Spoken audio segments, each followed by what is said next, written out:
if you want to go first, whoever, right? So if it lands on what you call it, we get to pick, we want to go first or second to start, and then we'll reverse the order. So if you do, So you either be first, last, or second, first. good? Good. You call? I'll call it. Go ahead.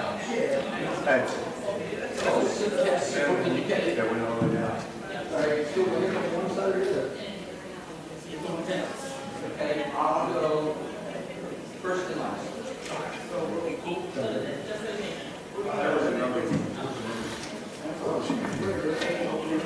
Yeah,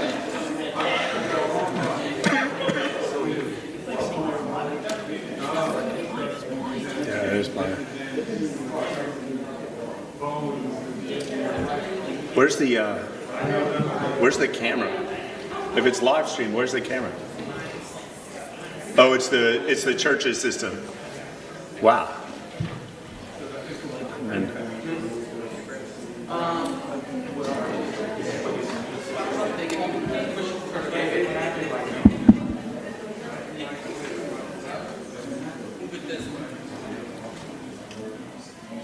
Mike, is that better? It's the same. I'll figure it out. Are you still seeing it? Yeah.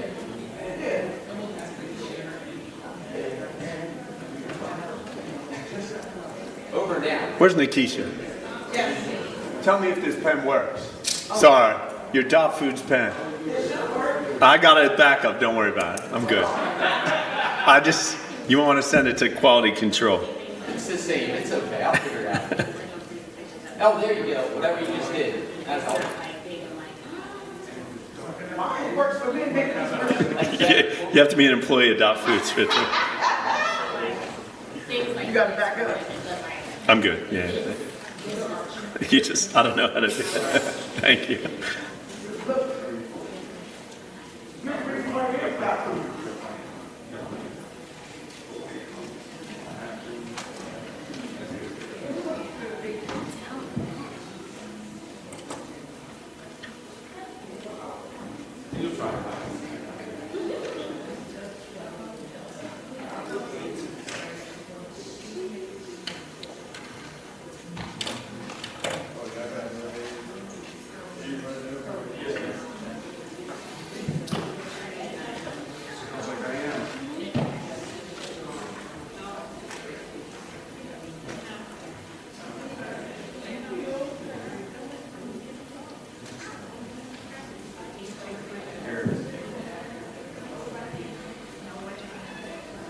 Hello, everyone.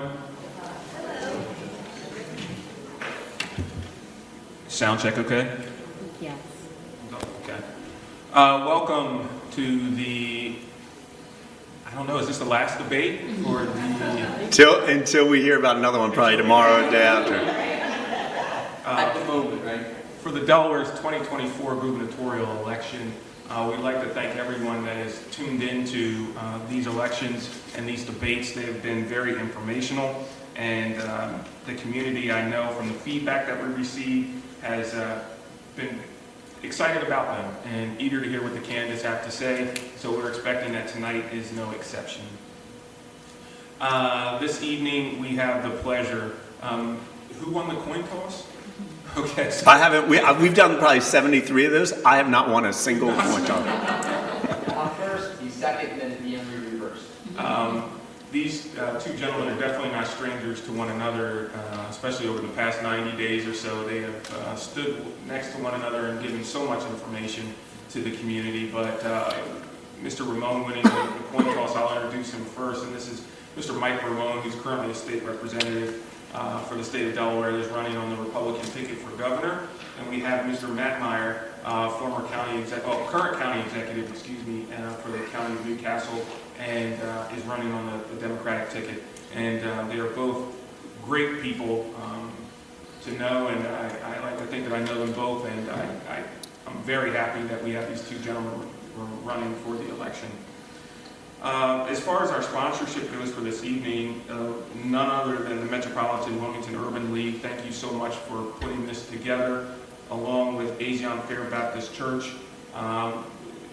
This isn't your first debate, and we're always so welcome when we're here The A. Philip Randolph Foundation, thank you so much for all your dedication, preparation, and things that you do for this organization. Thank you so much. And so many other people here that I'm sure I'm missing a few that make this happen for the community. DETV, as always, the NAACP,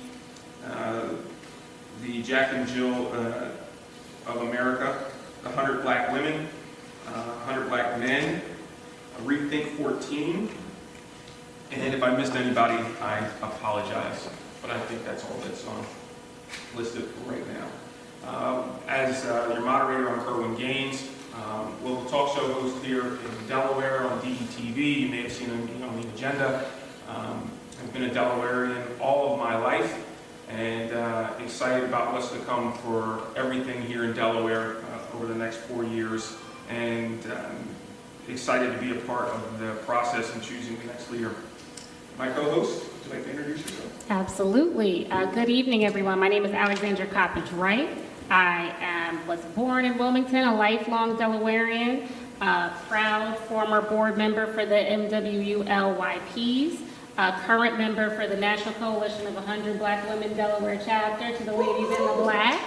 And currently I work for the School District of Philadelphia as their Chief of Communications and Customer Service. So happy to serve and be a part of this conversation.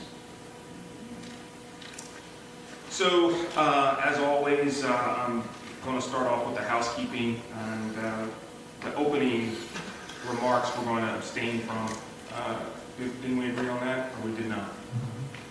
We did agree. On Abstaining from opening remarks? no, I think we're doing whatever you want. Whatever you want, Kerwin. We're used to whatever you do. You call the shots, and we'll figure it out. Okay, so opening remarks for each candidate is going to be 2 minutes. We have an excellent timekeeper here, so please keep an eye on this gentleman as we're moving through. Questions are going to be 60 seconds response. Rebuttals are going to be 30 seconds in response. And closing remarks are going to be 2 minutes, same as opening remarks. Are there any questions? Good. So, my co-host, would you like to start with the first question? And Mr. Ramon has won the coin toss, correct? Yes, so we're not doing. Oh, I'm sorry. Opening I remarks, apologize. yes. Absolutely right. Yes, yes. No. Please, opening remarks, Mr. Ramon. Okay. Am I good? You're good. All right. I'm not good. Hello there, that's all right. First of all, thank you all for being here tonight and enabling us to have the opportunity. Am I not? My mic's not on. Might be able to use mine, maybe. It's on now, sorry. Okay. I guess, can I start that over? My name's Mike Ramone. I wanted to thank you all for allowing us to be here tonight. My opponent and I have had many opportunities to get in front of many of the communities, and I think the most important thing that we can do is make sure that you're comfortable with the person you vote for in the next, 5 days. Many have already voted early, which is very rewarding, and as far as when you're running as a candidate, you love to have the community engaged. Again, my name's Mike Ramone. I'm a lifelong Delawarean. I've had the privilege of serving in the House of Representatives for the last 16 years. I've gone from being in the JFC and in bond and actually in leadership. So I've been in all 3 levels of serving in the House of Representatives. House of Representatives has 41 members. So the most beautiful thing about being a representative for 16 years is I get to learn about the other 40 representative districts. I get to listen to all the other reps when we all talk about what bills we need and what things we need to do for our communities. I get to sit on JFC and listen to how the budget's developed and determine how money should be spent. I get to take the time to work through grant and aid and figure out where we need to prioritize monies and where we don't. I get to participate in the Capital Investment Fund, which teaches us where we put capital investments for infrastructure, roads, and state buildings and schools. Most important, those experiences are very interesting when you're one of 15 and in the minority of a 41-person House and a super minority in the Senate, because you learn how to work with people. You learn how to listen, and you also learn how to do what I feel I'm proudest about with our campaign. You learn how to focus on Delaware. What's best for Delaware? What's best for my constituents? You've heard me say, I'm not Charlotte red, I'm not deep blue, I'm Delaware yellow. Anything you're not sure how Mike Ramone would vote on something, I base it on being in a place that helps the people in our community have a better Delaware tomorrow than we have today. Thank you. Thank you. Excuse me. Thank you, Mr. Ramon. Mr. Mock. Thank you, Kerwin. Thank you, Alex Nishan, the Metropolitan Wilmington Urban League, A. Philip Randolph Institute, the National Coalition of 100 Black Women, all the organizations, Jack and Jill, who participated tonight, and of course, Zion Fair Baptist Church, Pastor Curry, with whom we've collaborated in a number of ways to assist here in the greater Southbridge community. My name is Matt Meyer. I'm running for governor to deliver an effective government that delivers for working families. I grew up here in Delaware. After college, I built 2 small businesses, and 14 years ago, I spent 12 months as a diplomat embedded with the U.S. Army in Iraq. When I came home, I felt I'd finally found my calling, not as an executive or a small business owner, but actually as a 6th and 7th grade math teacher on the east side of Wilmington. But after teaching in the classroom, I was sick of a lack of results from our elected leaders. Too many politicians come into our school and our class with promises that were never fulfilled. So I did something I never thought I'd do. I stepped up to run for our students, to the families who went to Prestige. I defeated a 3-term incumbent 8 years ago to become Newcastle County Executive, the leader of our state's largest local government. In 8 years, we've made a historic difference in the nuts and bolts of managing our state's largest local government, whether it was helping to create and protect over 13,000 jobs, expanding access to affordable housing, creating something called the Hope Center, transforming our police force to reduce crime and increase accountability, or cutting taxes for the first time, property taxes, for the first time in over 50 years. We never played small. We take every day as an opportunity to make a big impact. So now I'm running for governor to bring this results-driven leadership across our state. I'm the only person in the race who's actually managed a government before. I know what it takes to create jobs and drive innovation. We don't make promises, we make plans, and we turn those plans into progress for Delawareans. It's an interesting time for our state and our country right now. I really appreciate all those people getting out to vote. We need to make sure that people are getting out to have their say in delivering the future that our country and state truly deserves. Thank you. Thank you. We'll now start with the first question, focused in the area of education. What strategies will you use to ensure equitable funding for schools in predominantly Black and brown neighborhoods? And how will you address disparities in educational resources?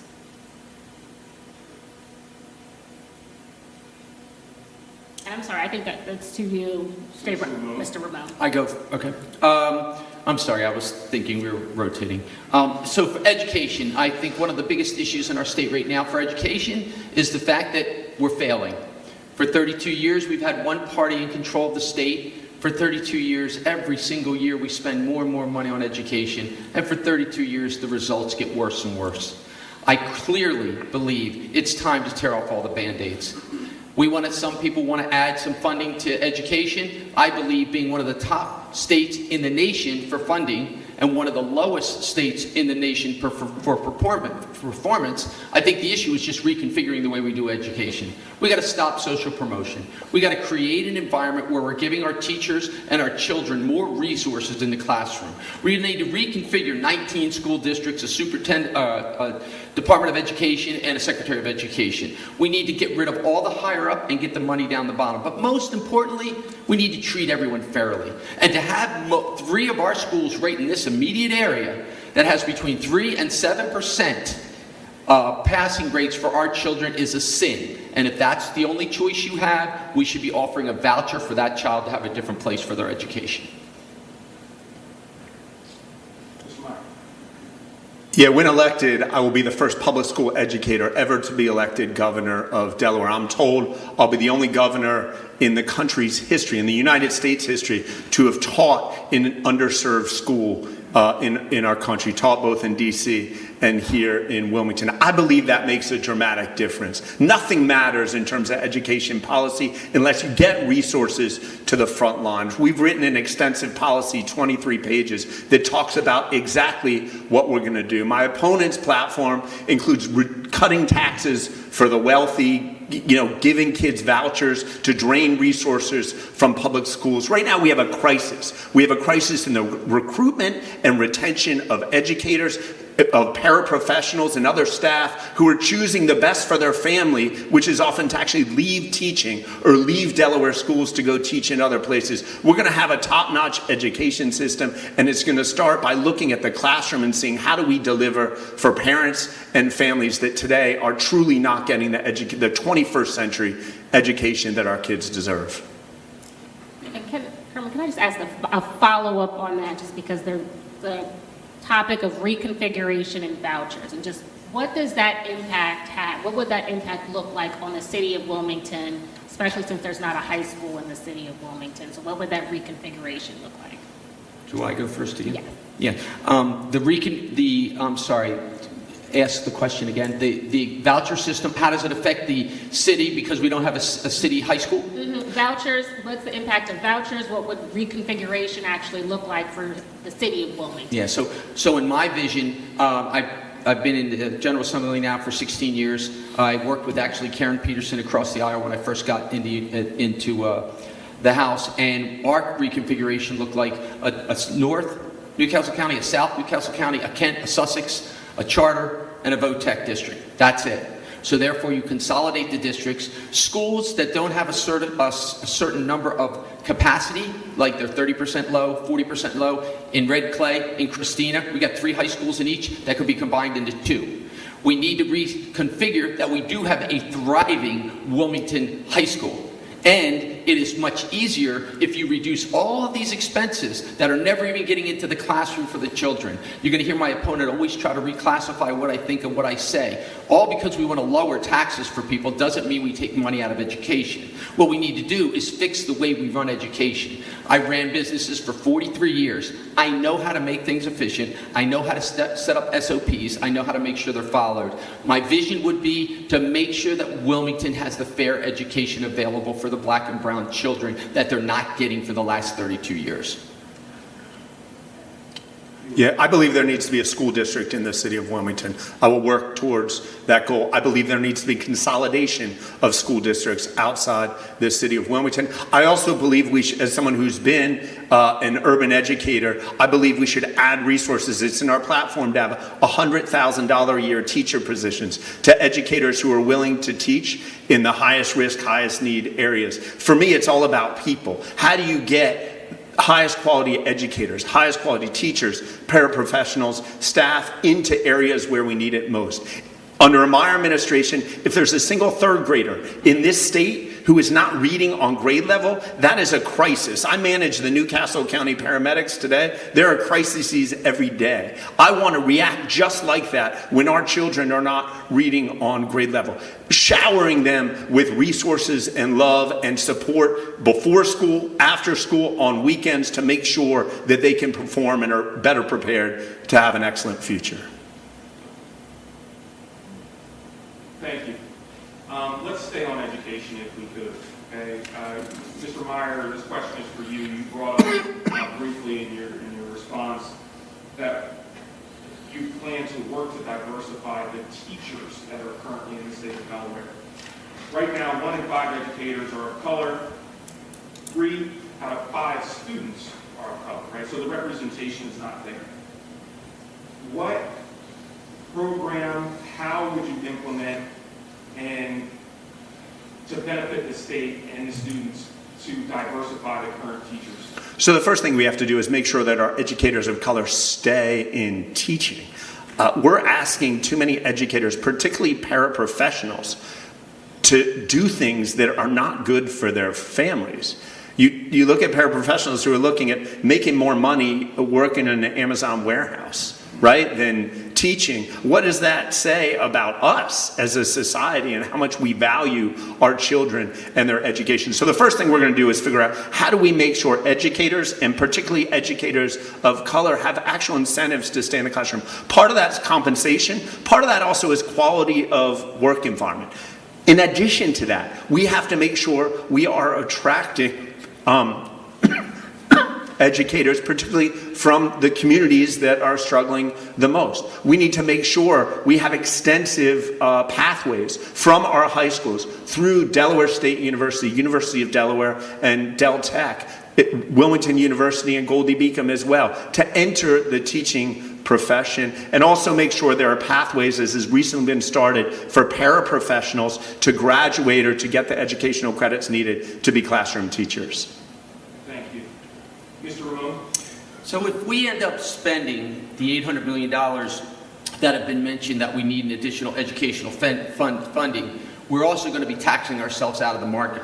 If we do not focus on getting great quality teachers by paying them for being great quality teachers, we will never be able to meet any of the goals my opponent mentions. Great teachers right now leave education and go into administration because they can make more money, they actually feel safer, and the environment for their self-enjoyment of teaching has been diluted. We are failing in every aspect of education. We can fix it, but we need to reconfigure it. There was a statement at once that DSEA wasn't going to endorse anyone, and I, of course, brought out some very difficult topics that I brought that were important. The one was we need to pay teachers more to stay to be great teachers and not let all the states around us steal all the good teachers. Or I shouldn't say that. All teachers are good, but the great teachers. And what I would like to do is make sure they're prioritized in the funding. DSEA is definitely against that, and that's one of the difficulties of being a governor of Delaware. I'd like to add on one question in regards to this. What are your plans if selected as governor with the Department of Education? I've spoken to both of you on the air about what I believe is their role in regards to how things go here in the state of Delaware in regards to education. I feel as though it's not going well and needs immediate action. Some have even said it's almost like a state of emergency in regards to our education system, and we have the statistics to prove it. I believe that the Department of Education needs to be recharged. And I am very interested to know, as well as many Delawareans and educators alike are interested to know your thoughts on this issue. Mr. Myers. Yeah, first of all, my opponent just said that schools in Delaware are failing in every way. I actually disagree with that. There are some extraordinary programs, there are some extraordinary students, there are extraordinary educators. The first thing I'm going to do as governor is make sure we identify those programs, those educators, and make sure we empower them, make sure we remove barriers to enable them. One example of that, in my view, is the language immersion programs. We have extraordinary opportunities for kids from the earliest ages in Delaware public schools to learn Spanish, to learn Chinese. It's an extraordinary opportunity. It's not failing. It's something we should be proud of and we should invest in. In terms of the Department of Education, I think the Department of Education does play a role. I think the state plays a critical role in equalizing inequities across communities in our public schools. It's vitally important to the future of our communities that the state does work equalizing, particularly with respect to funding. But I think it's very important with respect to what you said and what we've talked about, that the Department of Education is not bloated, that resources for people to sit in offices that are desperately needed in classroom, you close down the offices and get the money to the teachers in the schools that need the most. Thank you, Mr. Meyer.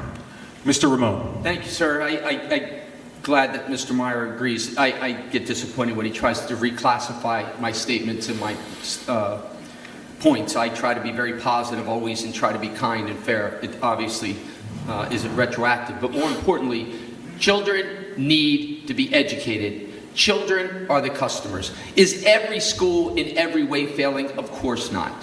We need to take the best practices of what we're doing in our own state, look at best practices in other states. But if anybody can possibly find for me any educational system in the entire country that has a more complicated funding mechanism than ours, please do, because ours is most And it's been like that for 32 years, and one party hasn't changed it. If anyone can find for me other districts that have a superintendent, 19 of them, a Department of Education, and a Secretary of Education, all with very large funded groups with offices and buildings and whatnot, and has more money going into the classroom, or less money, I'm sorry, going into the classroom than Delaware, let me see that too, because we've worked to do this. We have the lowest amount of money of every dollar going into a classroom. Does that mean we get rid of the Department of Education? Does that mean we consolidate the districts? Does that mean we get rid of the Secretary of Education? I'm not here to make that answer, but what I am going to be here is have the people around the table who will have the discussion, and it will not look tomorrow as it looks today, especially because no unions will be able to tell us what I have to do and not have to do to be able to be elected. I'll leave that one right there, okay? Excuse me.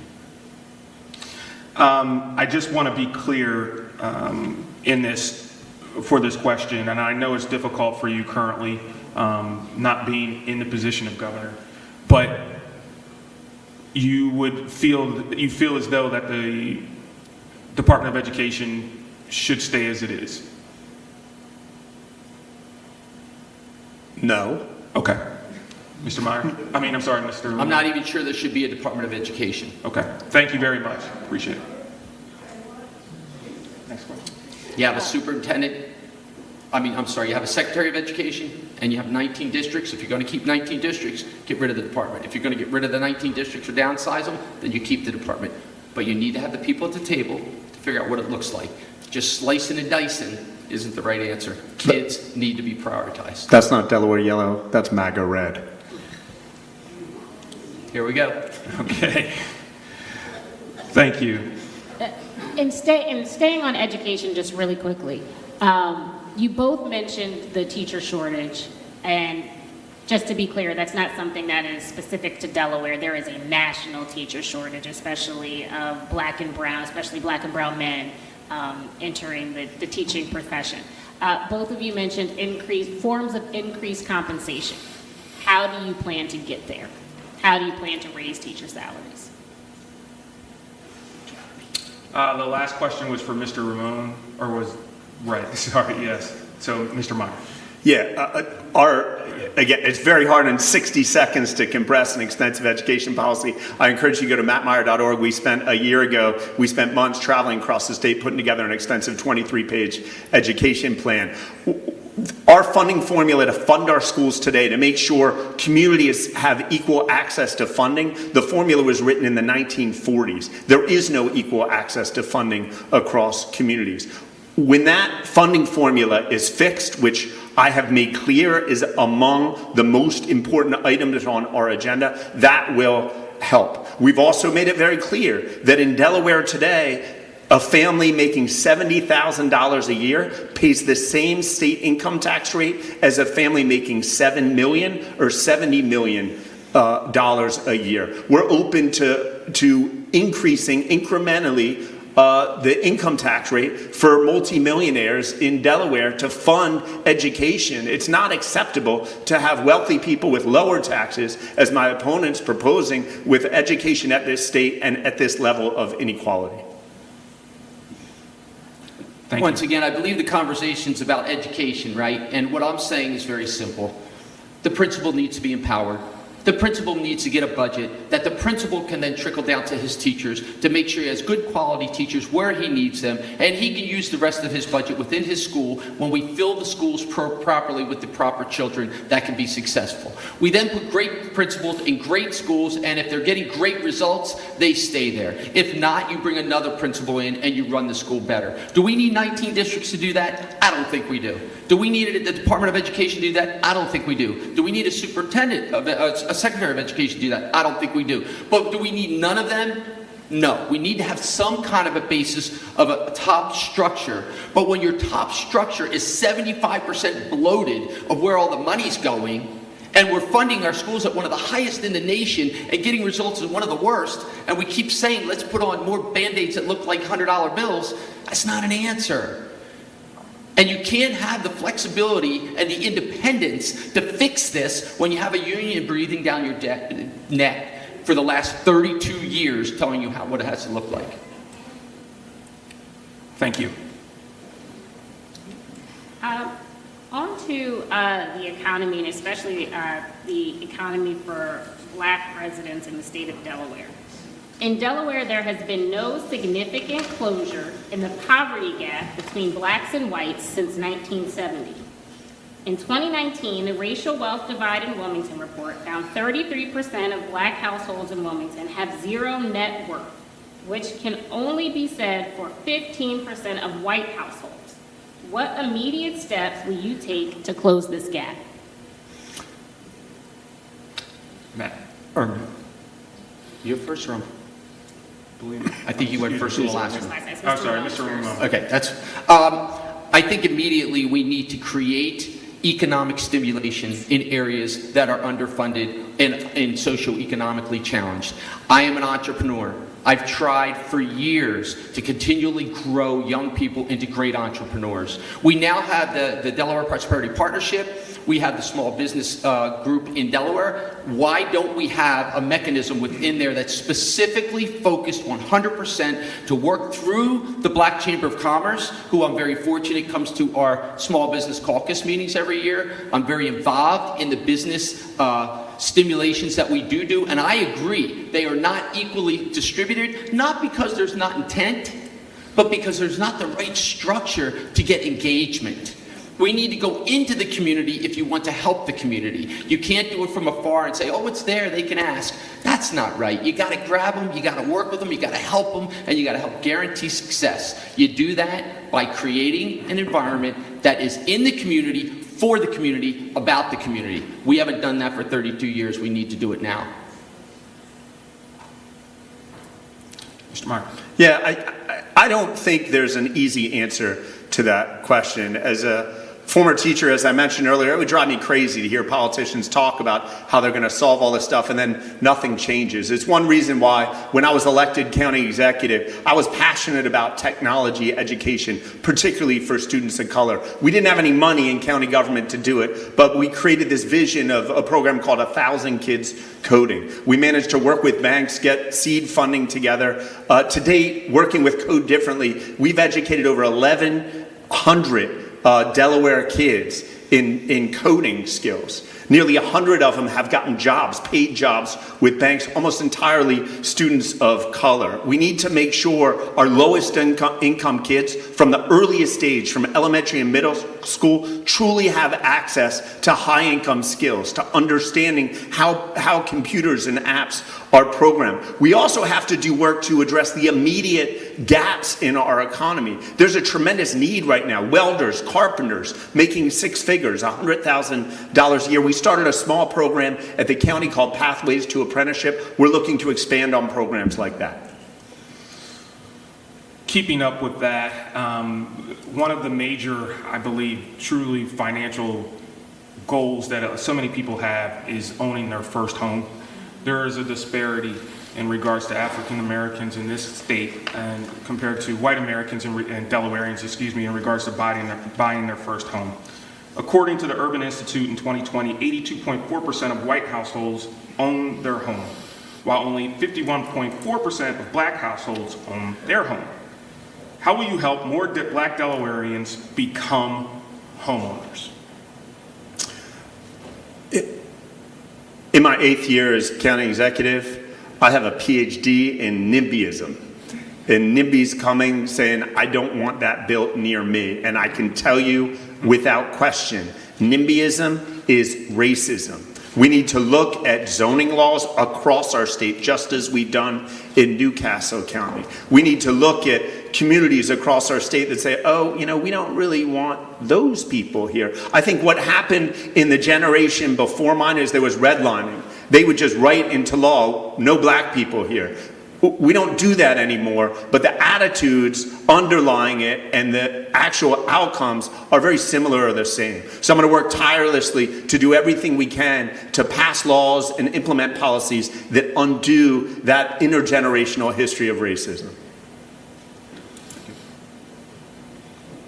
Mr. Ramon. Thank you. I would very clearly say much of the problem with having affordable housing is the craziness that we have in some of our communities, some of our counties, with the regulatory behavior that they have to jump through all these hoops to be able to build a house that's affordable. They think they'll build an affordable house. If they can't make money on it, they're not going to do it. You have to work within the capital society of how it works. We came up with something called smart growth. Smart growth allows the developer to put commercial, office, affordable housing, quantitative amount, and then traditional housing, all in an area where they can make the money, make a project work. It works. I've been speaking about it for 20-something years. We still aren't doing it. Is smart growth perfect? No, but it has some great best practices that none of our county execs or anybody in Newcastle County have chosen to digest. That might be because my opponent, although you're going to have a period of trust here, my opponent has, $2,766,000 given to him by these people that he's talking about, just between the 2021 and 2024. 1.6 million from a PAC, 1.2 million from another PAC. That's $5.6 million. I think you need to have somebody who's not for sale and who trusts and works for Delaware, not for the builders. Mr. Ramon, thank you very much, but specifically when we're talking about home ownership for African Americans, what programs, what ideas do you have to lower this gap that I listed here? Well, it's not only ideas, I've done it. I've been on bond. We've done the warehouse project. We've done the mission of caring. We've allotted monies through bond to help people get started and get up on their feet. What we did that was very bright, rather than just doing it and moving on, we actually linked in a time period by which when they would go into that house, they had to have some skin in the game, whether it's through Habitat for Humanity and whatnot. We integrated all these things. But again, Cohen, unless you have somebody in the community, with the community, like Logan's doing like that right now, like we are starting, the east side is getting missed.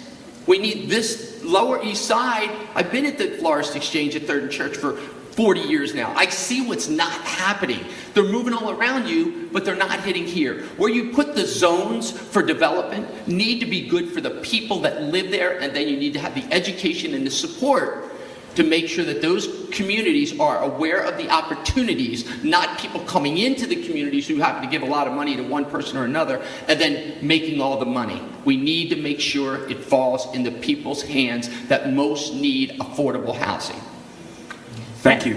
That's a great topic in terms of, you've touched on gentrification, how that has impacted some parts of the city and across Newcastle County and the state of Delaware, also affordable housing.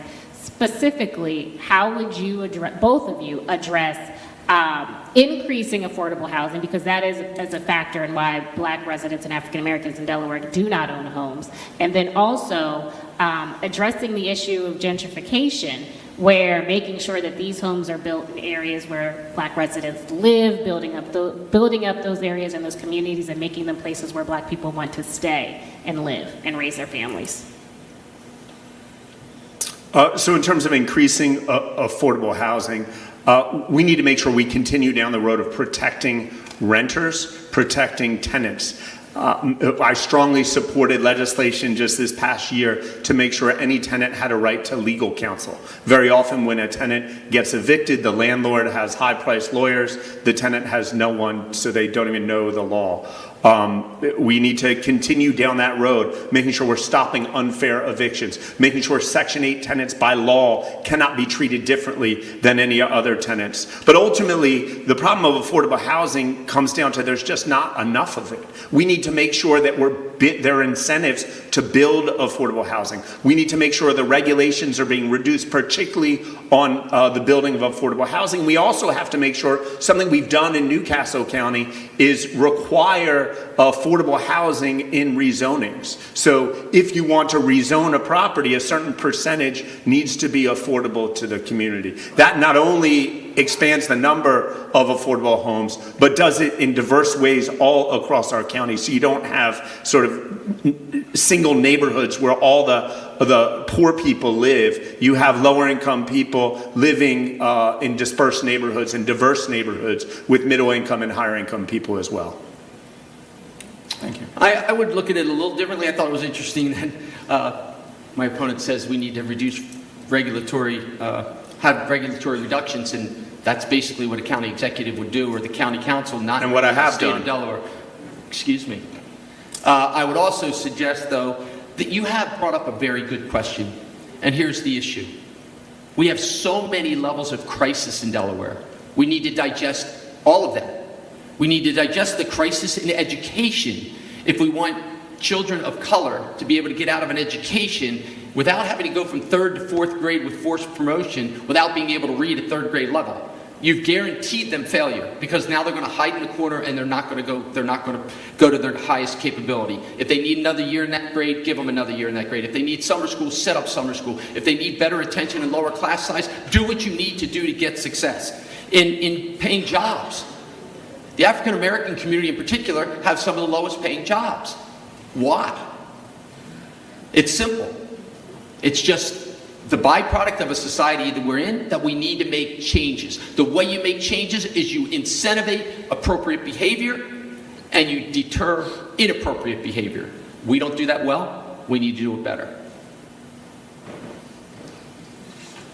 Yeah, one second. I'd like to jump off the subject of housing for a second and deal with a little bit of health care. What specific policies would you implement in regards to dealing with infant mortality here in the state of Delaware? We have serious issues, and racial disparity in maternal mortality in Delaware is significant. The rate for black residents is 36%, more than twice as high as compared to white or Hispanic mothers. How will you address this issue? Kerwin, I am very proud of being in the most diverse House of Representatives in the history of Delaware, with our majority leader and our majority whip, and we have the highest quantitative mixture of not just race, but creed and sex in our House of Representatives ever in the history. We have passed more bills this year for African Americans, healthy mothers, for an outreach of trying to equalize the need for so many comorbidities at higher rates for the African American community, not just women and men. We have had the most aggressive number of bills passed this year than in the history of Delaware to address these disparities. I don't disagree. The disparities are there. But the bills we passed was a good first step. I look forward to, we have an open spot right now for speakership. I think we could have a woman of color in that who has a very strong knowledge of this. I look forward to that, and I look forward to being able to work with her as the governor, having an awareness of those issues so we can work as a team and get them solved. Thank you. Mr. Meyer. By far the most successful program in American history, according to data, in reducing infant mortality is something called the Nurse Family Partnership.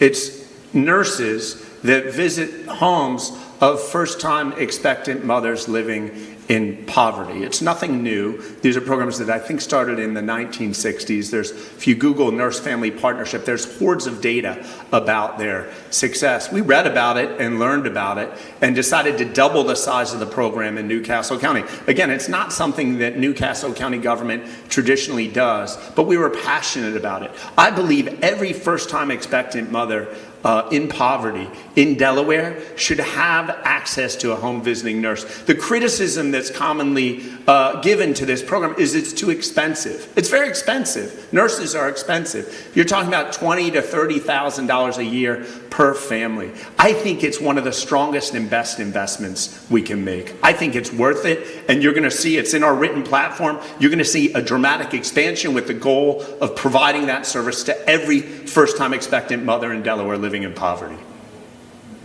While we're there, I like both of your responses, but I want to continue this just a little bit. In regards to, correct me if I'm wrong, I know both of y'all know the specifics on the statistics, but we're now at 25th in the country in regards to health, overall health. We can do so much better. I know it's not all on the governor's shoulders to ensure health for everyone, but you do play a big role as well as everyone does down in Dover. But what legislation, what ideas, what could you do you feel that you can do, that you have the power to do, to help with this issue and make Delaware a healthier place. Well, one thing that I can say is not on my shoulders is on my wife's shoulders. Right now, as we speak, she's actually doing a shift in the emergency room. She's an emergency room physician at Christiana Care. Last time she was there, last week, she said there were 70 people waiting in the waiting room at one point. When I hear her stories, I think that the healthcare outcomes that all Delawareans are getting, we just deserve so much more in 2024. And that's no criticism of those working in the emergency room who are heroes working tirelessly. We need to dramatically increase the number of primary care providers, primary care physicians, primary care physician assistants, and nurses. Across the state, particularly in Sussex and Kent County, we have to dramatically increase the number of specialists. We need to make sure there's a facility in Delaware to train medical providers. We're one of 4 states in the country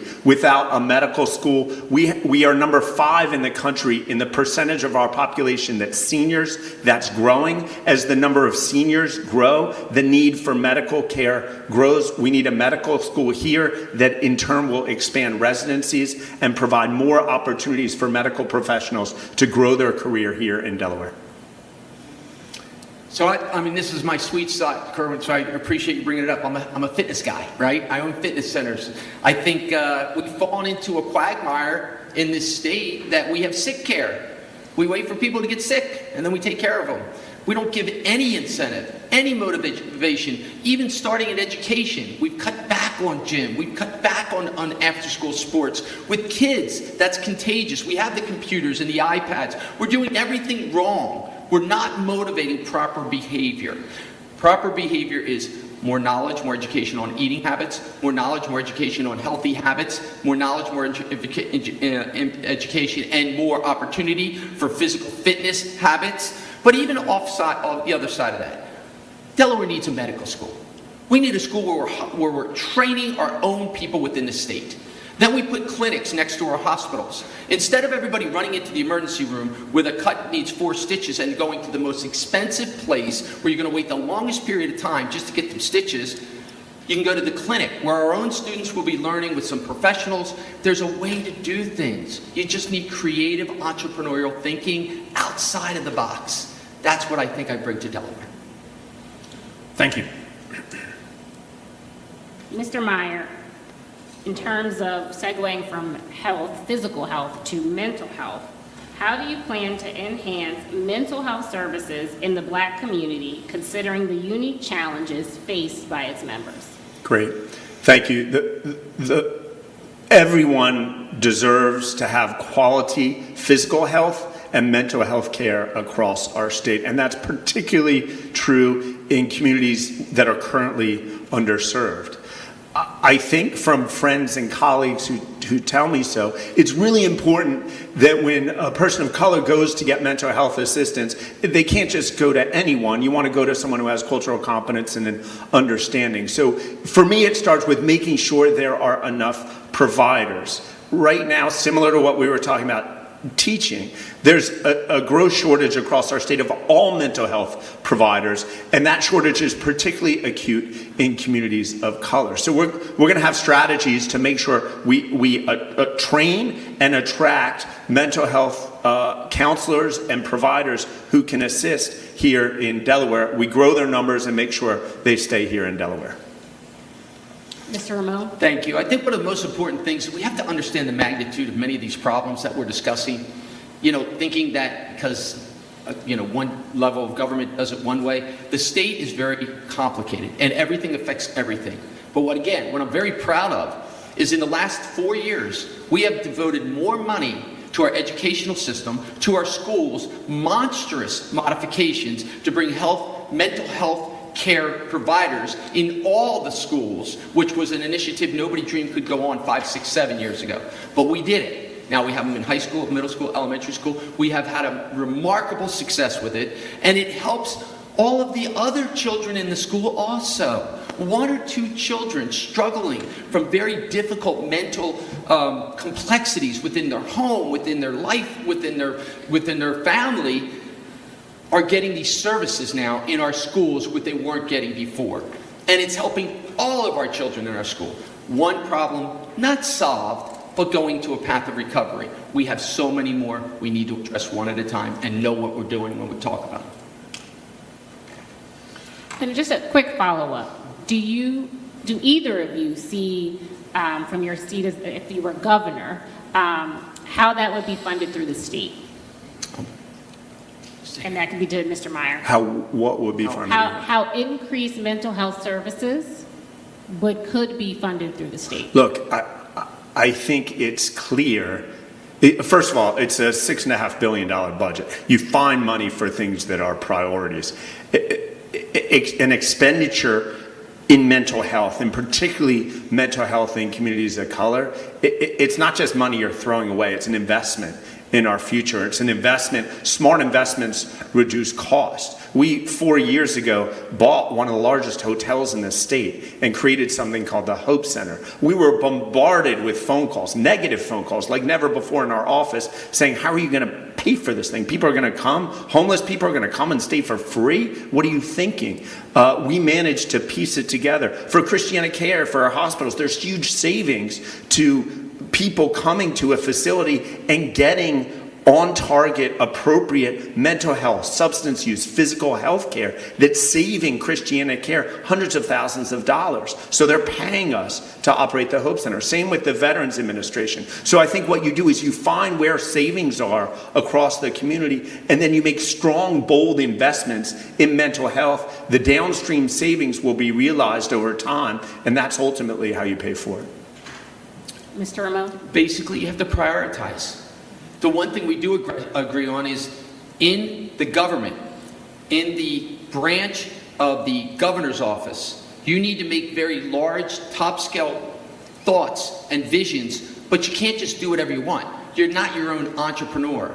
You're not one person from one party with 12 people on a council, all from the same party, all kumbaya and getting sores fixed and whatnot, and then having money coming from the federal government to do your budget. You got to make tough decisions. Nobody can afford more taxes. Nobody can afford their property taxes to keep going up. Nobody can afford their income taxes to keep going up. So what we need to do is we need to invest in fixing all these 32 years of crisis chaos we have, one issue at a time. This one in particular, we found a way to fund millions and millions of dollars in our education system, but unfortunately, it did take us 4 years. First, we digested at the highest level of need, which was the high schools. Then we moved into the middle schools. Now we moved into the elementary. There's a way to do it, but you have to understand there's working together, there's bipartisan, and there's problem resolution skills that are needed. Can I say one more thing about this? Yes, it is a group that has not been mentioned that I think is critical and will be critical ultimately to the physical and mental health of communities of color in Newcastle County, and that's the Delaware Health Equity Coalition, doing Dr. Coker, Dr. Scantleberry, and Teal, thank you, Cindy Teal, doing extraordinary work. And they are extraordinary partners. So a lot of this, like many things, is just about making sure we get the right resources to the right people who know how to use resources efficiently to produce results for Delaware. Thank you. And if I may, I think we actually agree on this. One of the keys that I feel is severely underused in the past, with maybe a governor and a county exec not getting along, or a mayor not getting along with someone else, was our partnerships. We don't have to have isolated fiefdoms of partnerships. We need to have inclusive broadband partnerships where we're working with each other. This is one of the great opportunities of partnership development to help us solve some of these crisis environments. We have a lot of nonprofits out there. All we need to do is engage them, support them, show them the direction where our highest levels of needs are, and help work with them for success. Thank you. Thank you. We're moving into the 7 o'clock hour, and we were going to take questions from the audience at this point. We don't have to slow it down because we have the questions already, right? So we're going to move in and try to wrap this up a little bit sooner. My first question is in regards to business development for the state, right? I think it's extremely important, economic development, for us as Delawareans to grow. I believe that we truly have not grown over the past 20 years in regards to our economic posture here in business development in the state. We're losing businesses regularly, But what some may not know is that one of the biggest economic stimulators and business developers in this state are our governors, our congressional delegation in Washington, and the legislature itself. Those are three different parties having to work together, and sometimes that goes well, sometimes it does not. But as governor, how would you make that happen?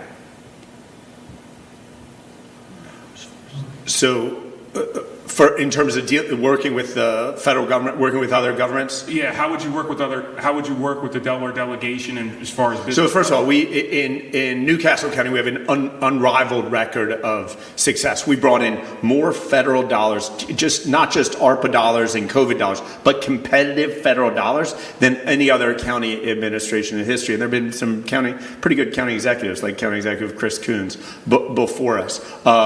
We go after money, and we partner with our senators, congressmen, and governor as county executive to make sure that happens. We'll continue to do that as governor. I think it's important to have a strategy. You lead with a vision.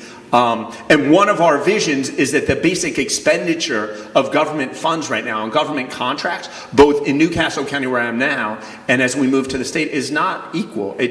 Ultimately, the expenditure of our $6.5 billion of government dollars to staff, to contractors, the people receiving that money should look like the communities we serve. I have someone named Helen Foster on my staff, who I hope will come with me to the state, who's doing extraordinary work to make sure, for example, if you drive Route 1 now, the length of the state, from Newark down to Fenwick Island in Sussex County, all the businesses you see, not a single one is black owned, right? That's not right in 2024 and beyond. We're going to work to make investments together to change that and make sure the diversity of our wealth and the diversity of our economic growth reflects the diversity of Delaware. Thank you, Mr. Meyer. Mr. Ramon? I'm not sure the county exec's driven that roadway as much as I have, because that's actually not a true statement, but that's okay, and we've heard a lot of those.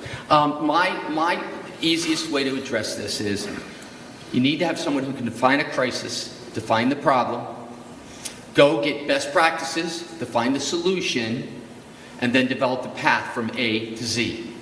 You need to do that with relationships and knowledge, real knowledge, not a political rehearsed statement that you say, not say something so that it deflects, not trying to redefine someone else, but real knowledge. What does it take to be bipartisan? What does it take to work with a Senate, with the dynamics of the current Senate we have? We do have the small amount of Republicans, but we have a very split in our Democratic Party. It's not my parents, my family's old Democratic Party anymore. There's three entities. You need to identify that. You need to work within that. You can't jump on one bandwagon or the other or the third. I've always been known as that person. You need to do it in the House and the Senate. And guess where else you need to do it? You need to do it in the counties. And you need to do it in the municipalities. Because everything we do affects one another. It needs to be a team approach from a team builder who has the ability to do a lot more listening and not putting out a 100-page book of what everybody has to do because I'm the king. I want to be the partner, not the king. Thank you. To piggyback on that, question from the audience asks, when elected governor, what will be the top priority in working with the city of Wilmington? Mr. Ramon. I am very much looking forward to that because John and I Governor Carney, Mayor Carney, and I both went to school together. I know we have a good relationship.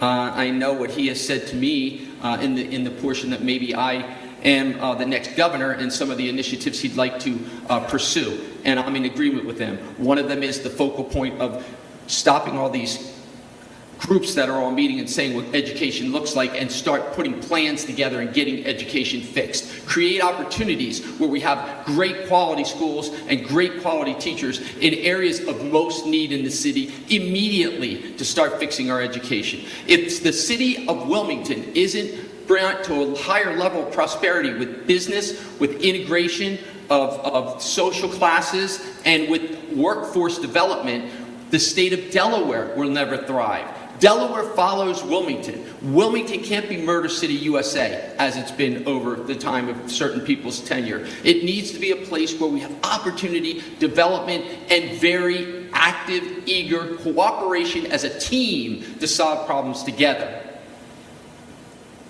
Thank you.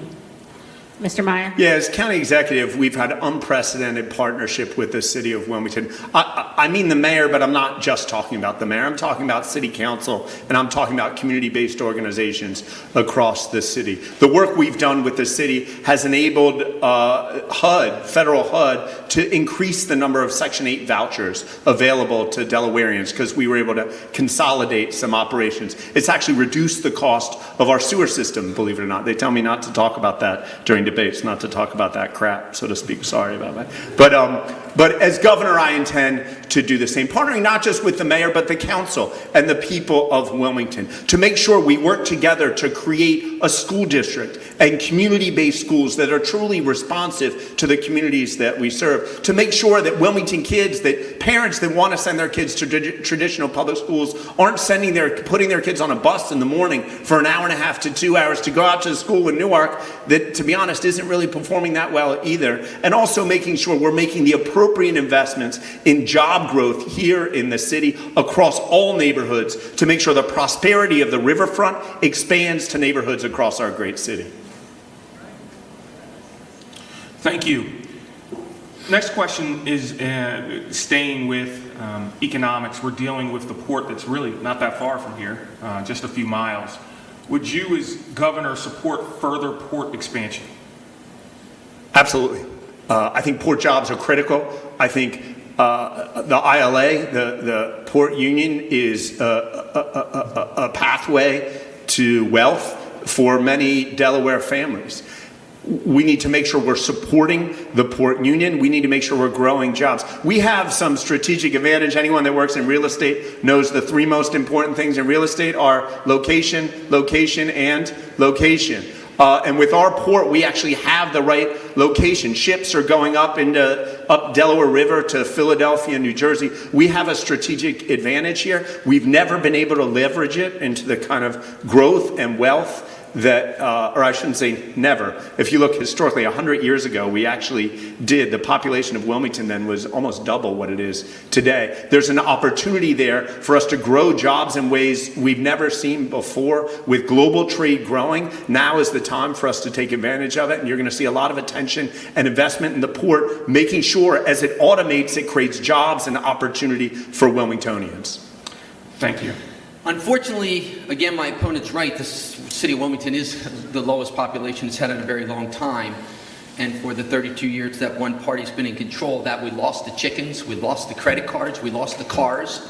You know, I guess we didn't lose the chickens. They're still down south. But we definitely lost the chemicals and the credit cards and the cars. That's sad. You can't have a thriving city unless you have a thriving workforce. But the port is a grand slam. But first of all, you need to be able to go to this port when they have a strike and support them, and then talk to you and let you stay there and work with them for 2 and 3 hours and not get thrown off because the unions don't get along with you. You need to be able to have a vision and a knowledge of the ports so you know what's going to go on in Claymont and what we've been working on for the last 10 years in Dover to reconfigure the entire Claymont opportunity for a secondary level port. You need to know the difference of the port where you get the fruit product and how it's brought in, but when the cars and the cattle get shipped out, how that's all integrated. You need to know how to be an entrepreneur and leverage all those things and create a vision for Delaware where we can be great and make a lot of money for all of the people that work in Wilmington. Thank you. Building off of the question about the port and building the city of Wilmington's economy, overall for the state, Delaware's budget has historically relied on corporate taxes and fees. How do you intend to balance this revenue reliance with the need to make Delaware a more attractive place for both corporations and residents? How do we bring businesses back? Yes. For the Wilmington economy, Yes. the strongest thing you need to do is make sure you don't sell your soul to the PACs, especially the PAC that wants to destroy the corporate structure of our state. The PAC that got upset because they didn't get the ruling they wanted from some of the best courts in the entire nation.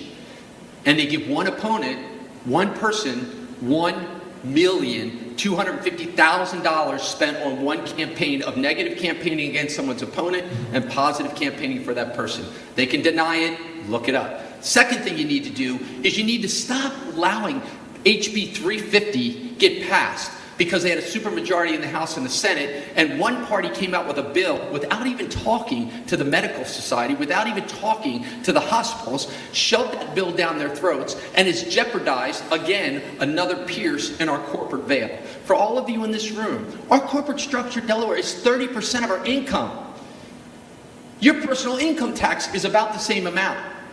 If we lose that, your personal income taxes will double. Everything will go up. We need to be smart. We need to understand business. We need to understand everything affects everything. And we need to have the experience and knowledge of what goes on in Dover and how. Whew. Can you repeat the question? I sure can. Delaware's budget has historically relied on corporate taxes and fees. How do you intend to balance this revenue reliance with the need to make Delaware a more attractive place for both corporations and residents? How do you plan to bring big businesses back to Delaware? The first point about the way you ended the question, I don't believe in bringing big businesses here as much as I believe in growing small businesses here, growing small businesses into big businesses. Time and again, political people stand up and they try to give $10 million, $20 million, $100 million of your tax money away to big companies to come here. And I can name ones from the past, Fisker, Bloom, and others in Delaware. There are bigger ones in other states that often don't get the kind of return we need. We can take much smaller dollar amounts and invest in people like Cool Generation. Randall Law's making sneakers for kids in Newcastle. If he can grow his business and create jobs, and we create 10, 15, 20 other companies like that, homegrown companies, I think that's how you make a difference. There are huge opportunities. The world is changing. There are opportunities in green technology, in financial technology, in legal technology. We can win the future together, but it takes investment in us, not giving money to out-of-state companies to come here who look to come here for 3-4 years, then pick up their jobs and go elsewhere. Mr. Ramon. I would strongly suggest, I'll say what I mean, and I mean what I say. But to be the person who's like the Amazon guy and then say what I just heard is perplexing to me. But I'll give people the opportunity to look that information up of how that works out. I believe if you're going to bring dynamic businesses to Delaware, you need to bring businesses that have very good pay rates with very good jobs, not 1 billion 15-hour jobs and you're opening warehouses all over for a company that has you in their pocket type of a thing. We need biotech. We need fintech. We need to make the hydrogen hub that we've already been offered and make it bigger. And we need to do our best to bring in nuclear energy. Ramon. Oh, sorry. No problem. I understand that we've been debating for a while and the debates are getting long. Let's try to hug it out here in the last few minutes. Hug it out. Just hug it out. And What is DET? 110% positive, 100% of the time? 100% of the time, that's right. Keep that. Let's change the subject in regards to relationships. I don't know, maybe this is going to get worse. But dealing with the largest city here in the state of Delaware is the city of Wilmington, and let's make no bones about it. You have to have a relationship as governor with the city of Wilmington, with all the legislation, all the issues that they have, and not only issues, but just the great things that are going on in Wilmington. It takes a lot of collaboration and planning. How do you plan to, or how do you feel as though your relationship with the city of Wilmington will be if elected governor?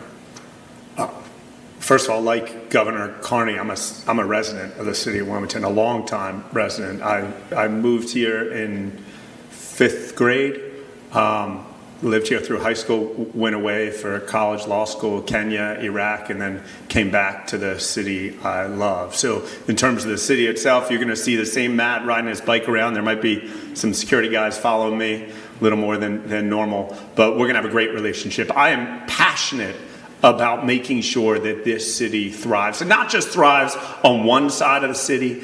I know there are people across the city who look at the riverfront and say, some say too much was invested there. How does it benefit us? I look at it another way, that we have a tremendous prosperity, transformation of certain neighborhoods, certain areas of our city in a positive way. My job as governor will be to partner with the city and the county to see how we grow that prosperity to the nearby neighborhoods. How do we make sure Southbridge thrives just as the other side of the river has thrived? How do we make sure Hedgeville and Browntown thrive just as the riverfront has thrived? Mr. Ramon? I believe it's fairly simple. Just be kind. I've been in this city my entire business career. One of my first flower shops was on 9th Street. Wilmington Florist Exchange is right down the road. Up there on Route 9, we got the fitness center. We live in this community. We hire the children and the young adults from this community. We take care of and teach and work with the children from this community. When you do that, you kind of get a feel. When your business gets closed down for COVID, and you go back after 2 months and all of your HVAC systems and all the copper and all the wires from under the building were all pulled out, I feel it. I understand the issues that you're going through. I live them. But I also get very frustrated when we run a campaign for all these months and someone tries consciously from day one to be positive and kind and suddenly starts seeing things thrown on the TV that my family have to watch and my grandchildren.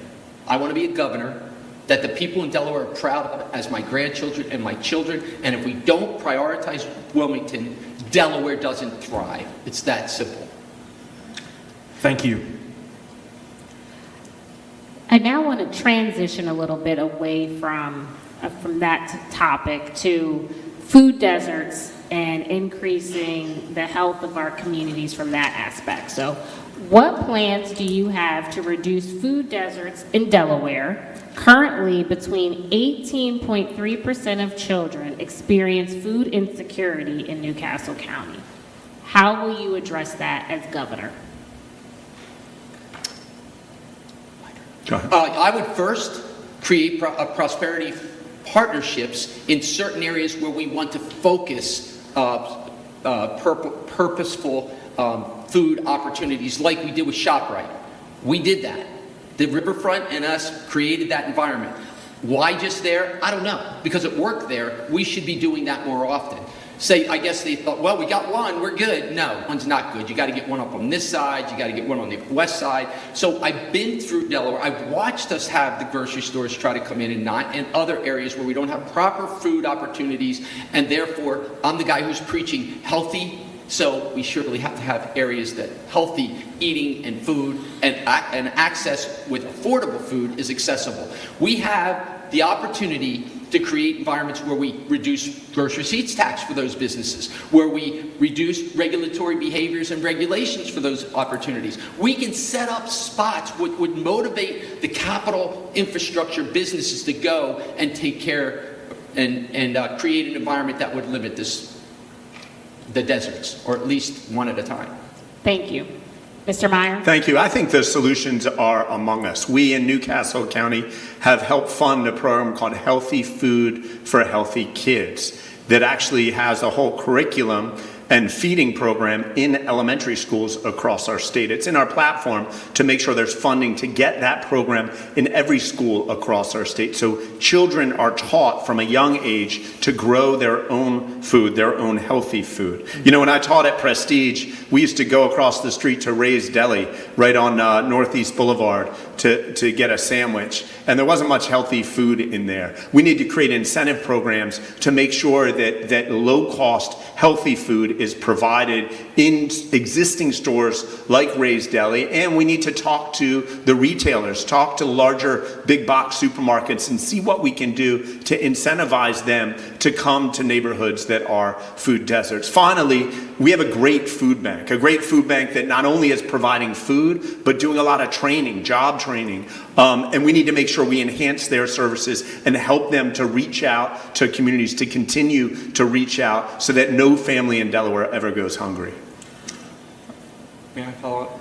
Yes. The agreeing with County Executive Meyer, the way they actually digest a lot of these initiatives in the southern schools, as you go up and down the state, they have actual farming environments within some of their schools. It is significant, it is opportunistic, it helps everyone in the community gets to go and participate in that food growth, and they learn. It's an educational experience at the same time. I think those kind of things, I think we probably both agree.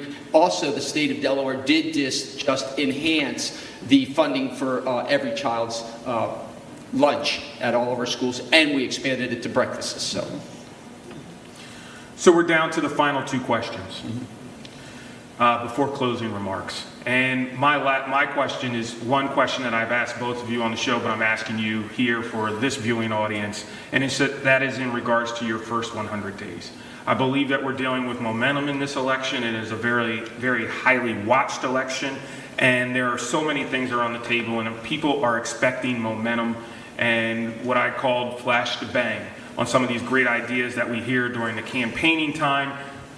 Is how soon can we get them to work in our state and start to benefit Delawareans? So my question to you, please tell us about your plan for your first 100 days if elected governor.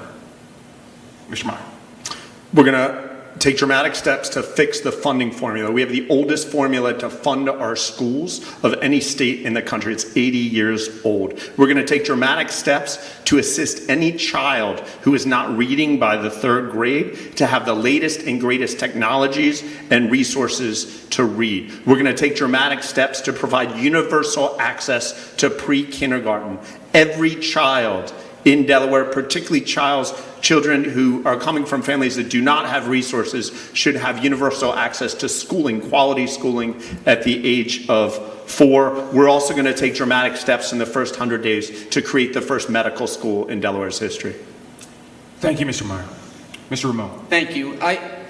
My plan is a unified Delaware. A Delaware that works across party lines. The most diverse, the one beautiful thing a governor gets to do is they get to pick all the new secretaries and all the new directors. Often, a party keeps some. I will pick those based on resumes, not party, not race, not sex, but on quality. We will immediately develop the plan for Delaware teachers and students. They're the ones getting deprived. They're the ones we need to get more money. Crisis number 1. Crisis number 2, we need to develop an economic plan so businesses don't continue to close, and we can enhance minority-driven business opportunities in areas where socioeconomic deprivation is present. Third, we're going to do a plan to make our communities safe. We cannot continue to go year after year in the county and the state with underneath staffed police departments. And last, we need to make a plan to help fix healthcare in Delaware. And I believe that begins with the first medical school in the state of Delaware that's integrated with the colleges, the businesses, and most important, with the people in the community that need it the most. And I would suggest that could be the hospitals. Thank you, Mr. Ramon. And for the last question of the evening, so many of us across the country have seen how the Supreme Court, and for lack of a better word, in some eyes, taking the country backwards, changing the landscape of our country. So if you were governor, what is your vision for shaping the judiciary? Are you committed to maintaining or increasing the diversity on the bench? As your governor, I will not get into MAGA or calling people names or doing things that kind of divide. It's not my life, it's not my style, it's not my reputation. I will do things that build people together. I will do things that create knowledge of crises and come together as a team. I'm not going to tell everyone what to do. I'm going to lead from the front. I'll take the arrows, but I'm going to support from the back. I'm going to be a normal guy. I'm not going to be a guy trying to make all the right decisions so the unions that like me or don't support me. I'm not going to be the guy that has to take care of all the people that gave me $5 million of donations. I'm not going to be the guy who is sitting here worried about me saying the right thing so I could be a congressman or a U.S. senator or a vice president or a president. I'm going to be a governor because I want to make Delaware look better for my grandchildren when I'm done than it does today. And I think it's extremely important that my grandchildren and my children and my family get to Delaware and grow up in it that I did. An opportunity as a 20-year-old kid to go with $8,000 and open a business with no money and be successful. We can't do that today. That needs to change. Thank you. We are now at the... Oh, Matt. Oh, Matt, I'm sorry. I did it again, Matt. I'm sorry. I think this is the third debate where you've done that to me. I apologize. I'm giving you a hard time. Can you repeat the question? I'm sorry. What is I your got so vision? sidetracked by hearing stories of how I have $5 million somewhere that I forgot the question. Go ahead. No problem. What is your vision for the judiciary? Do you plan on maintaining or increasing the diversity of the bench? There are communities in our state that have been underserved historically by our judiciary in horrific ways. As the governor, one of the most awesome responsibilities, one of the most important responsibilities I have is making sure that entire branch of government treats everyone right. And that starts with making sure that we don't just looking at the racial, gender, geographic diversity of the individuals on the bench is really important, but it's also important that we have an understanding of what's between each of their ears. And I think maybe at the federal level, that's kind of what's missing. That for me, when someone comes before me, they need to have an understanding of the honesty of that history. They need to understand that we don't go along with the other party that says denigrating things about Puerto Ricans. And when they say, oh no, that's not me, I point out, well, a few months ago you said denigrating things about our Haitian brothers and sisters. And they say, oh no, that's not me. And a few years ago, the president, their president, was saying denigrating things about people from certain African countries. We can't have that. America is truly challenged right now, and let's not kid ourselves. That challenge is here in Delaware and even in Newcastle County now. You have my assurance that you will have a governor who protects you in the executive branch, and does everything within my power to protect you within the judicial branch as well. Thank you. And Mr. Ramon, I just want to give you one more opportunity to answer the question. It was, what is your vision for the judiciary? Do you plan on maintaining or increasing the diversity on the bench? For the judiciary, For the judiciary. I would absolutely feel we need as much diversity in everything we do as possible. I do not believe monolithic thinking of the world people came in. I often say the statement, you know, it gets me a little irked sometimes, like in different family environments. I say, you know, well, I understand what it's like to be gay because it's in my family. Well, I understand what it's like to be black because the kids, you know, Javier and Danielle, I was their babysitter, a little kid, and I would, no, we don't. You gotta live the life to truly be able to understand it. And the only way you can get that introspect that you need is by having someone who's lived that life being represented in those environments. I think it's that simple. Thank you. So now, again, Mr. Meyer, I apologize for that transition. Sorry about that. No worries. We're going to do our closing remarks, and the closing remarks are 2 minutes apiece. Mr. Ramon, you opened up, so it will go to Mr. Meyer. Great. I want to thank the Metropolitan Wilmington Urban League for inviting me here tonight, all the organizations that partnered to make tonight possible. Of course, Kerwin, Alex, thanks for your work. Most of all, I want to thank Nashawn Little, who probably learned some aspect of timekeeping at Prestige Academy. I wish they taught you never hold that red sign up to a teacher. But thank you, Nishan, and all of you for your work. Listen, we have an exciting opportunity right now. Early voting locations are open 7 a.m. to 7 p.m. through Sunday. A chance to elect leaders that are accountable, leaders that are willing to take risks, leaders willing to fight for all of you, fight for our most vulnerable, a future that lifts up all Delawareans, and leaders with a track record that you know and you've seen. Leaders who value public service, not self-service. Leaders who are going to build a government that looks like the communities that we serve. Donald Trump and Republican extremists, I believe, are truly an existential threat to democracy, to our way of life. I know many in this room are doing everything we can to ensure that doesn't happen, that we choose hope and joy over the danger of Trump. But if he is elected, I just want Delawareans to know you will be protected in every way possible. We need a governor who's going to fight for our values. This is not just a moment It's a movement to revamp and rethink an education system that is failing too many of our children and our families. A movement to ensure that all Delawareans have affordable and accessible access to health care. A movement to guarantee that working families can afford to buy a home. A movement to enshrine reproductive rights in our state's constitution. And a movement to win the green economy of the future and protect our open spaces. Without your work, your collective investment, the movement remains just a moment. We need all of you to do your part. This isn't a blue and red thing. It's an opportunity for us as Delawareans to build a new future together. I appreciate all the organizations that came together to make sure Delawareans can make an informed vote. Make sure you now go out and vote. Thank you. Thank you, Mr. Meyer. Mr. Ramon. Thank you. Again, thank you everyone here for giving us this opportunity. Unfortunately, you did have the opportunity of hearing several of my statements be misclassified by my opponent. I'm used to that at this point. One time I was even orange man, so I started wearing an orange tie because my opponent started wearing yellow, but he changed his mind all of a sudden. But the point is, we need We're hugging. We're hugging. We have to do, I know, we'll hug at the end. It's all good. But I don't like to lie, and I don't like people to misstate my world and what I've done. I'm here to remind everybody, 32 years of certain types of actions, no matter who you are and what you're promised by these great politicians, has kept you where you are today.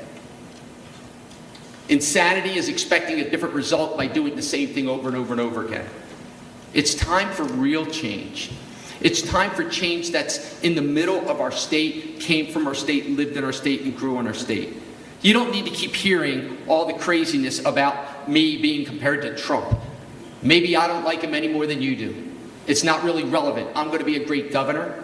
I'm going to be a fair governor. And I will be a very creative, hard-working governor with no ulterior motives. For those of you who heard the county exec not actually have the information, it's very easy to look online.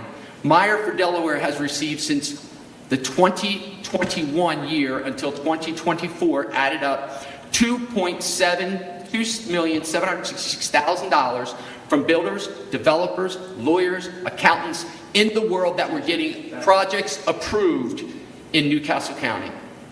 If that's the kind of governor you want, you don't want me. I don't work that way. Change Can't Wait, which again was 100% funded for funds to go to my opponent's campaign and hurt his opponents, $1,601,000. Citizens for a New Delaware, again, money spent against his opponents and not for him, $1,250,000. Time, Mr. Ramon. Delaware's not for sale. That concludes this evening's debate, but we would like to have the leader of the pack. Leaders. Talk to us today. Thank you. Thank you.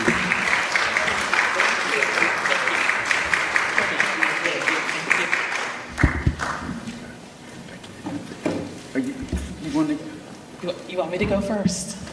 Which one goes first, moderator? You can go first. There you go.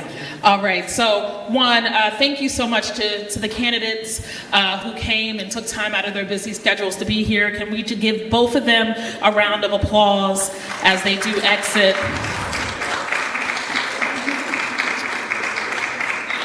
So I know the hour is super late, but wanted to give thanks to a few folks before we leave here. Let me also give thanks, a huge thanks, to our co-collaborator in this effort, Dr. Nikisha Bailey in the A. Philip Randolph Institute. And what I did not say is that my name is Jennifer Tompkins, the president and CEO of the Urban League. And so certainly giving thanks to Reverend Curry and the Ezon Fair Baptist Church. Thank you so much for allowing us to use this space tonight. And then also thank you to all of our partners, National Pan-Hellenic Council, NAACP, DETV, National Coalition of 100 Black Women, Rethink 14, Jack and Jill of America, and 100 Black Men of Delaware chapter. And last but not least, it is a poor frog to not praise its own pond. And so please, if you all can help me to just give it up for Kobe Owens, who is our advocacy manager at the Metropolitan Wilmington Urban League, who has worked tirelessly on all of these debates to make sure that the candidates are here and that the community is informed. So thank you so much, Kobe. And then also my board chairman is here, Mr. Joel Coppage. And so please, please, please just wave your hand, Joel, to be acknowledged. And thank you very much. And so just really quickly, we heard about all of the things to get out and vote. And at the Urban League, we have a program and also an initiative called Reclaim Your Vote. And so everyone that is here, I'm assuming you are here because I know that you are voting citizens, but what you have is a charge when you leave here. You have a charge to make sure that everyone in your neighborhood gets out and votes. Everyone in your family gets out and votes. Everyone who you come into contact with gets out and votes. Our vote is our voice, and if we do not get out, if we do not reclaim our vote, we are handing our power over to someone else, and that is not what we want to do. So please, as we continue these debates, and certainly as you share on all of our streaming services, please share on your Facebook and also your LinkedIn. Please, please, please remember to galvanize your own communities, to galvanize your blocks and whatever community that you have, to make sure that we get out and we turn out the vote early and also on November 5th. And so without further ado, Dr. Bailey. Thank you so much. Thank you, especially we want to reiterate, thank you to our Joel Coppage, who has really kept us in line throughout this process. To my dear sisters of the National Coalition of 100 Black Women and our chapter president, thank you for always being out and being on time for this whole series. To our members of the A. Philip Randolph Delaware chapter, thank you for all the support. I will just leave you simply with these few words. Whatever affects us one directly affects all indirectly. That's Dr. Martin Luther King Jr. Freedom is never granted, it is won. Justice is never given, it is exacted. Freedom and justice must be struggled for by the oppressed of all lands and races. That's Asa Philip Randolph. Please vote. Vote early. Be safe. They have to let you vote as long as you stay in the line. Don't get out of the line. That's right. Our ancestors waited decades. You can wait hours.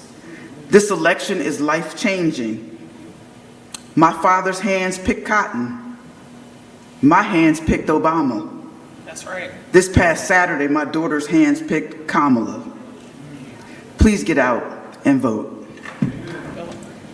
Thank you so much. Thank you so much. Enjoy your evening. Fight on, march on, pray on, and vote. Be safe. Dr. Bailey, girl, we made it. We made it, my dear. We made it. This one. We made it. Yeah.